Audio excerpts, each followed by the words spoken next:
October 2023, and October, like every year, is Cybersecurity Awareness Month.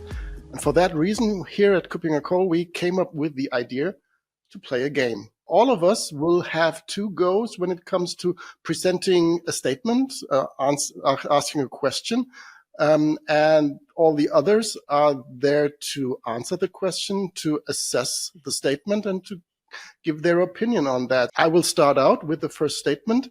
And that is something that I've learned also from advisory business. What I'm doing, when we look at the target verticals when it comes to cybersecurity attacks, many people think that financial services as a vertical are leading by far when it comes to web application and API attacks, as an example. And I think, no, I claim it's true. Financial services as a vertical are the most threatened vertical among others. So is this true or false? Maybe starting with Alexei for an answer. Is financial services most threatened? Well, Matthias, to be honest, I do not believe this can be true because, well, those banks and financial organizations, they are probably the best prepared for a cyber attack, right? Because they're heavily regulated. So I would probably bet that it's other verticals which are much more vulnerable, like hospitals, for example, public sector organizations, which are targeted much more. Okay, thank you. Marina? In this case, I agree with Alexei. I don't think it is true. Lately, we have seen many cyber attacks to public institutions, to even governments. So then I believe it is not true, but let's see the answer. What does Paul say? Yeah, first, Paul, what is your assessment? Am I right or am I lying? Yeah. Hang on a minute, Marina. I haven't even had a go yet. So I actually agree with Matthias, only because he sounds like he's read the same report that I did that said that financial services indeed suffer the most, at least software-based attack, API attack. So I'm going to say yes.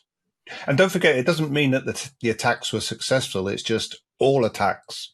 So that could be, Alexei is right, they're well protected. So yeah, I'm going to say yes. Okay. I most probably did not read the same report that you did, because the report that I have is the Akamai State of the Internet Report 2023, and it says that financial services are on number 3 in the list, and there are two others that are higher ranking in that suspicious countdown. So above them, more than double of the number of attacks that have been identified is commerce, and in between on number 2 is high technology, to put some numbers on that. So commerce is 34% and a bit more. High tech is 22%, and financial services actually is 16%, which is half of number 1. So the statement was wrong, but it shows some common misconceptions. But I agree that Alexei and Marina were right in assessing that. So I can't believe that e-commerce is the first one. So I imagine that maybe, public institutions, as Alexei said, like hospitals, for instance, where they can, the attackers can actually take a lot of data. Absolutely true, but maybe they are not out for data, but for money. True. Agreed. I think Matthias actually, and I'm going to look stupid here, but I did read, that was the report, but I must have misread it, because I'm pretty sure that financial services were top of the pile when it came to API and software-based. And I think probably I got so excited by that I thought they were number 1 everywhere. So there you go. Okay, but you get a chance to correct that. You are next to ask. My question. Okay. Well, it's kind of related, I guess. So my question is, would the recent MGM casino hack have been easily prevented by a zero trust framework? Right. Okay. Well, correct me if I misremember something, but that hack heavily involved social engineering, right? So basically someone called in and asked someone else to change the password, to do something stupid. But so it's all like 100% human mistake. Yeah. would a zero trust solution have prevented this? Perhaps if it were like really deployed consistently across the entirety of MGM's IT infrastructure. I don't think they had, or they were even close to that. So I would say no, probably would not have. Marina. Yes, I'm not really sure. I would say that they didn't follow zero trust for the same premise that you always have to verify. And as Alexis say, it was like a kind of human mistake involved. Um, by the way, nowadays we have artificial intelligence that also automates the process to identify, such as a misbehavior or so. But I think it is false. I'm not sure, to be honest. Like I would say false, but not really Okay. sure.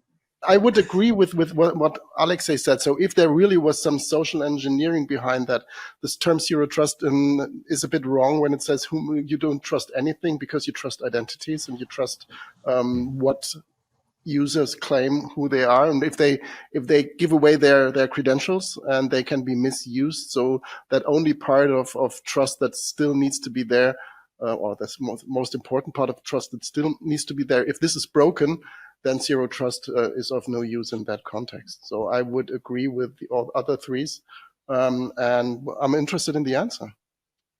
Well, it was a bit of a trick question, really, because I was alluding to people, as we know, always say vendors are quite keen on saying that they now support zero trust, and but it's not actually something that you can add in, as in to an application or software and stuff. So, yeah, the answer is actually it might have done if they actually had right from the start had, as Marina said, verified instead of just as in what happened, although they haven't officially confirmed this, but they haven't denied it either, is that they just took the identity of a senior admin and he rang the help desk and said, "Oh, I've lost my password." And they said, "Okay, no problem, we'll change it for you."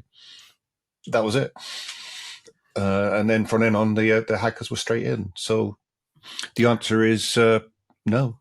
Yeah. But apparently they had a great insurance policy, so they have not lost any money on that. Oh, really? I didn't know that. That's amazing, actually. I already knew that the insurer is now about to pay $100 million. Wow. Well, they were supposed to be losing about 10 million a day because they switched they literally switched, like they're supposed to do, switched everything off. And I think also they refused to pay the ransom. Okay, round one, question 3, handing over to Alexei. Okay, so I actually kind of thought about this question even like right just now after we have started this call, looking specifically at Paul and his wonderful boomer disguise. So, Paul, what do you think? Are boomers, I mean the real boomers generation, really the most vulnerable generation when it comes to cybersecurity attacks? Define boomer. What? So you're saying that I'm a boomer? I guess I am, actually. I do actually just about fall into the boomer generation. So, and I have actually fallen for a couple of hacks. So I'm going to say yeah, because we struggle with technology, us boomers.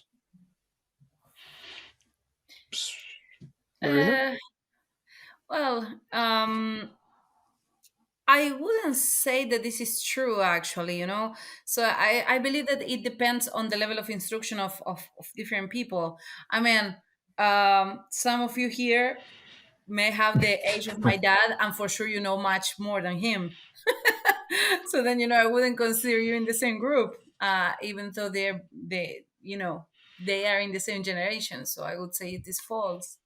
And what do you think, Matthias? Yeah, I don't think it's a matter of age. It's a matter of tech savviness. It's a matter of interest in understanding technology, and maybe sometimes also just following the advice you are given. So switching on MFA is not an age topic. It's more or less a risk management topic. So just switch it on, and no matter how old you are. So I would disagree, but I'm sure there are numbers, right? Yeah, it's actually a kind of a tricky question as well, because on one hand, we as analysts should not be generalizing and following the stereotypes. But apparently there was a real study, and they found that it's actually the millennials who are most susceptible to a cybersecurity attack, with 44% of the entire generation suffering at least one attack on them. Yeah, Marina gets hacked every week, I think. Fished. Well, I'm pleased to hear that, Alexei. So am I. Yeah. So ending round one with Marina's statement/question. Yes.